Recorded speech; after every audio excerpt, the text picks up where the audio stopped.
This is a guest essay written by Ehud Nior, a writer from Israel.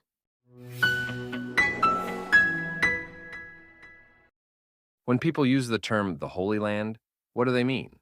They mean, and by they, I include many Jews who should know better, such as myself, the geographical area of Israel, wherein holy events occurred in the past. It is a useful phrase, seeing service for hundreds of years. Christian tours to Israel are always marketed as tours of the Holy Land. Nowadays, Palestine is sometimes used in conjunction with Holy Land, Palestine being a word created 2,000 years ago by the Romans to erase the memory of the Jewish presence after the Jews revolted against Rome, and today fittingly refurbished by the KGB and adopted for use by another people who want to erase the renewed Jewish presence in the Holy Land. Traditionally, for Jews, the term Holy Land means something different. Judaism sees the land itself as holy. It possesses qualities beyond those of a physical nature. The substrate of this earth of the Holy Land is morality. The word of the Creator is embedded in this soil, and the land itself demands obedience.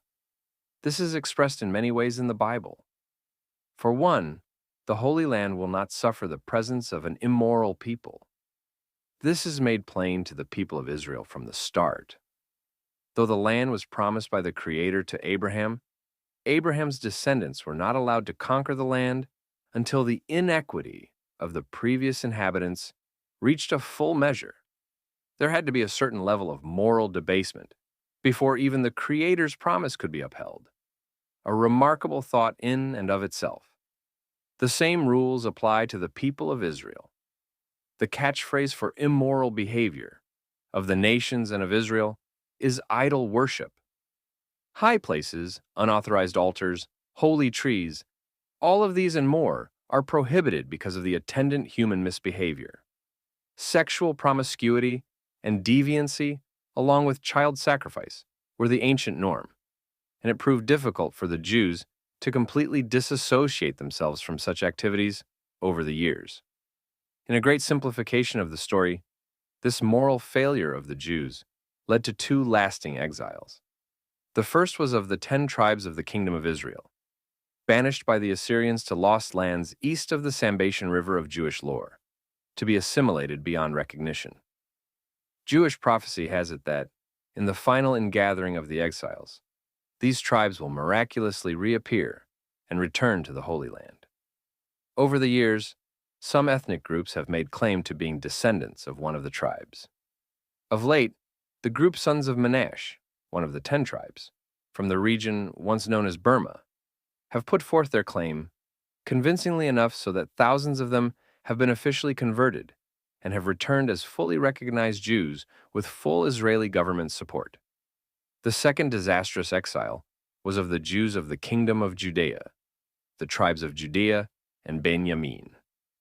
The Judeans had revolted against Rome and were soundly defeated, and had their holy temple destroyed. However, Rome did not disperse the Jewish population until a second revolt 60 years later.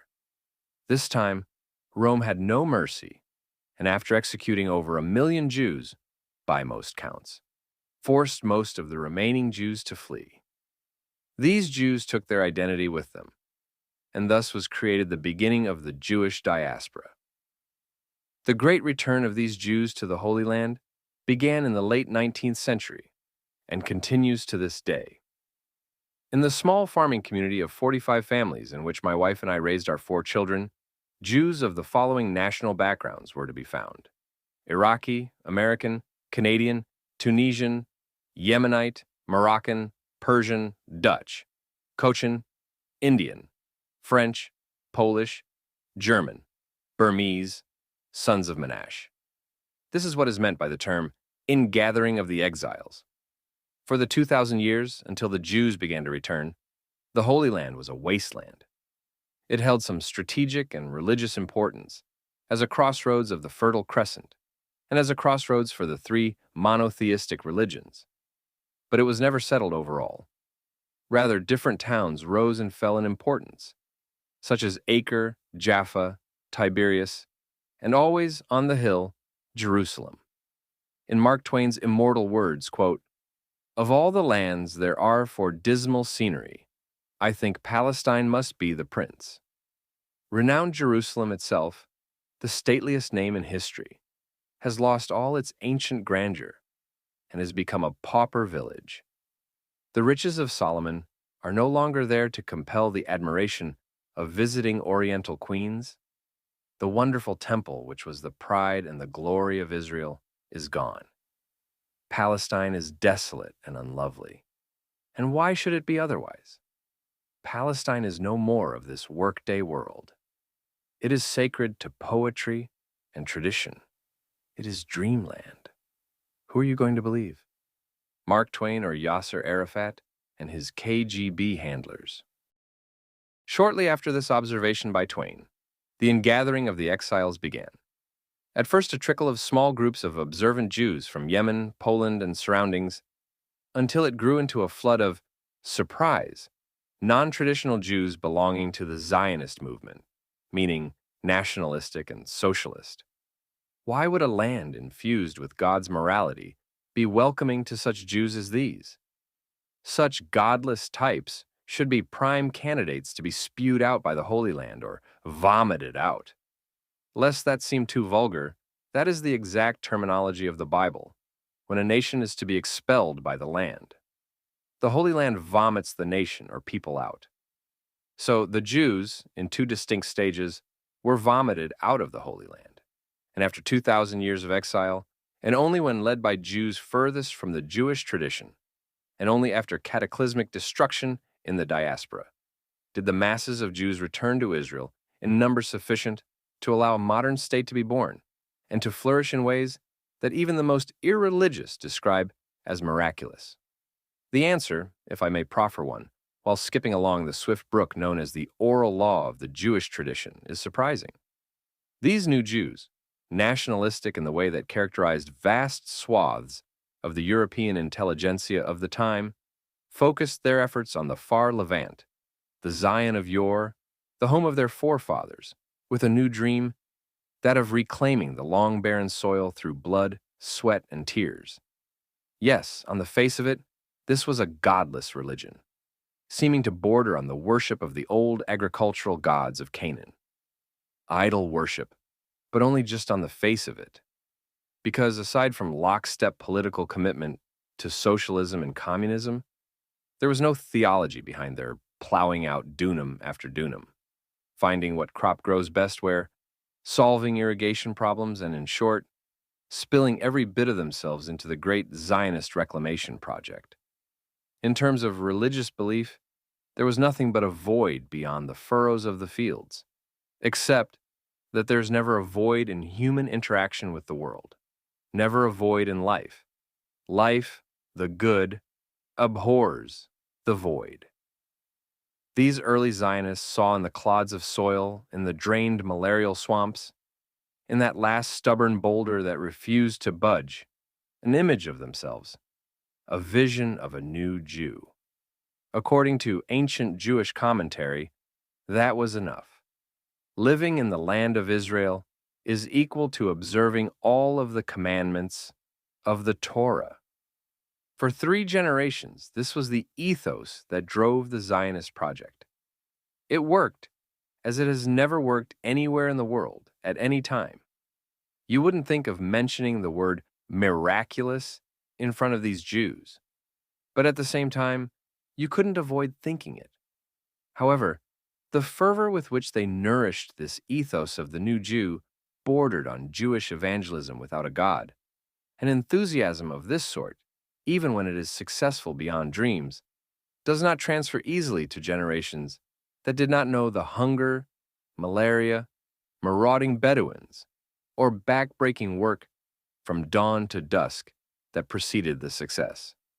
The great-grandchild is not willing to rise early to milk the cows.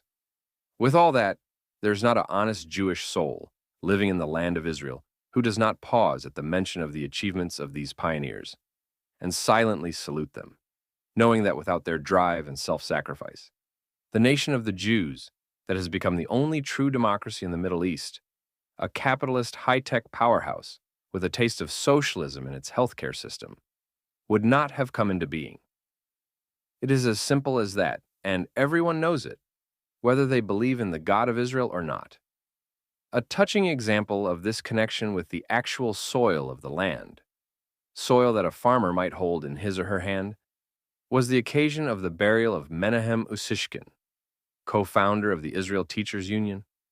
He was one of the earliest Zionist leaders and oversaw the pre-state budget used for the development of Jewish settlements. Representatives of more than 250 settlements arrived at his grave, each carrying a scoop of soil from their settlements, and used that soil to bury him. This is the antithesis of idol worship.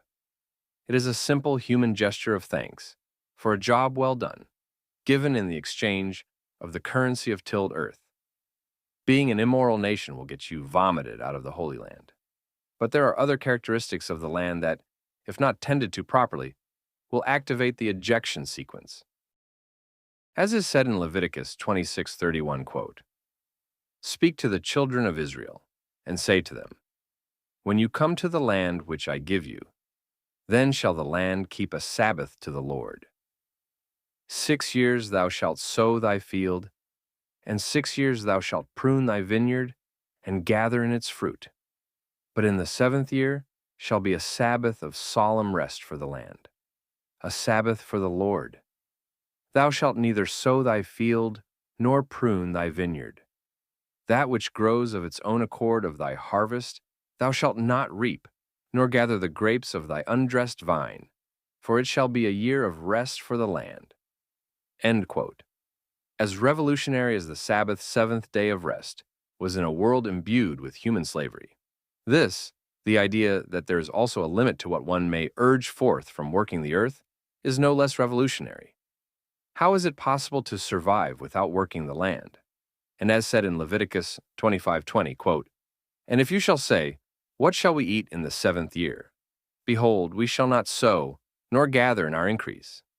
Then I will command my blessing upon you in the 6th year, and it shall bring forth fruit for 3 years. And you shall sow the 8th year, and eat yet of old fruit until the 9th year. Until her fruits come in, you shall eat of the old store." End quote. A close look at these verses reveals a reversal of natural or logical progression.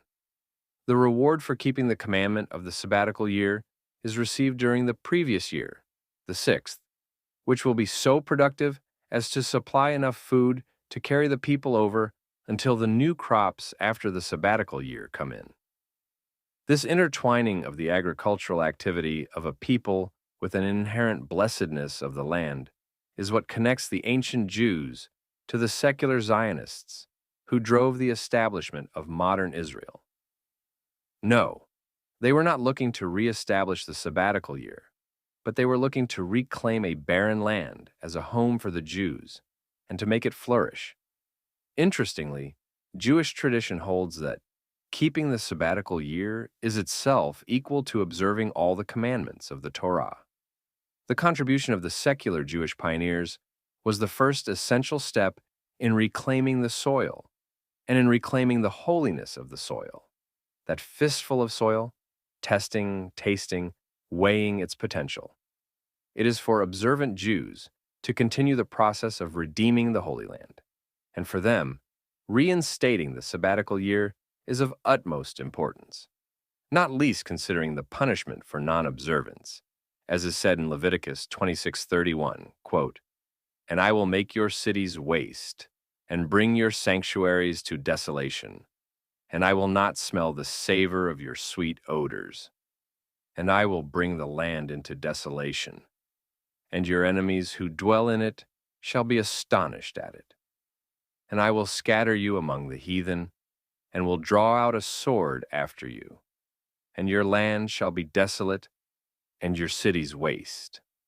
Then shall the land enjoy her Sabbaths, as long as it lies desolate, and you are in your enemy's land. Then shall the land rest and enjoy her Sabbaths. As long as it lies desolate, it shall rest, because it did not rest in your Sabbaths when you dwelt upon it." End quote. The sabbatical year has been observed for the last 50 or 60 years. Today, there is a major research institute dedicated to the study and implementation of the commandments connected to the land, including the sabbatical year. Are we now witnessing the final and definitive test of the otherworldliness of the Holy Land and even the chosenness of the Jewish people? The major Jewish commentators determined that the observance of the sabbatical year becomes mandatory when the majority of the world's Jews live in Israel. Ever-increasing anti-Semitism has already jump-started immigration to Israel, and what is now a steady stream of immigration will soon become a flood. The unstoppable wave of anti-Semitism is ironically creating the conditions for the final redemption of the Holy Land and of the Jewish people in the Holy Land. Haters and lovers of Jews alike want to see this issue resolved for the last time, both yearning for a manifestation to their liking, either the demise or the rise of the Jews.